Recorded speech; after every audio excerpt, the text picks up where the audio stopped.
viral ka past few days because of the ABS-CBN issue, Right. at wala pang kumukuha yata ng iyong reaction doon dahil pinagkumpara yung dati mong nasabi at saka yung latest mong nasabi sa interview sa kabilang network.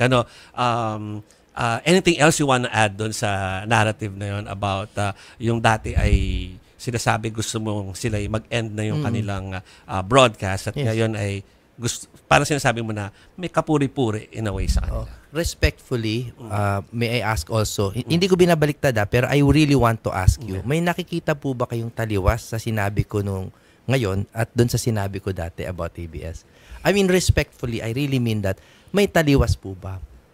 Pero Jimmy, kapag kasi pinagdikit nila yung dalawa, Correct. ang first impression agad doon I get that optics. parang iba. Yeah. Opo, sa election po, sana po maunawaan ng tao na may mga operator talaga, no? At ang ginawa nila ay pinutol nila yung aking sinabi. Ang sinabi nila kasi, ang sinabi ko doon na yung entertainment side ng ABS ay hiwalay sa management. The entertainment is excellent. Alam naman nating lahat yan, mga pinakasikat na artista ay naroon, no? Pero hindi nagbago ang pananaw ko sa mga dapat panagutan ng management. Ayusin ang tax issues, ayusin po nila yung kanilang mga labor issues because yung franchise na kanilang hinihingi is a legislative prerogative na kailangan ligawan nila. So kailangan sumunod sila sa batas. Wala pong taliwas doon sa sinabi ko. Pinuri ko lang ang mga gagaling nilang artista. Okay. Ayun lang po. So follow up lang sa akin before magbasa. Yes po.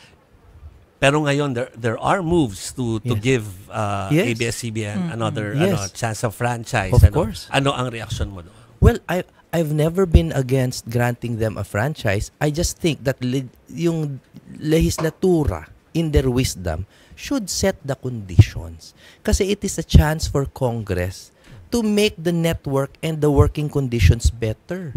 'Di ba? Yung mas mapatupad yung Eddie Garcia law to make sure na ma-regular yung mga cameramen, yung mga tax issues kung totoo ba, dinggin na po sa tamang korte.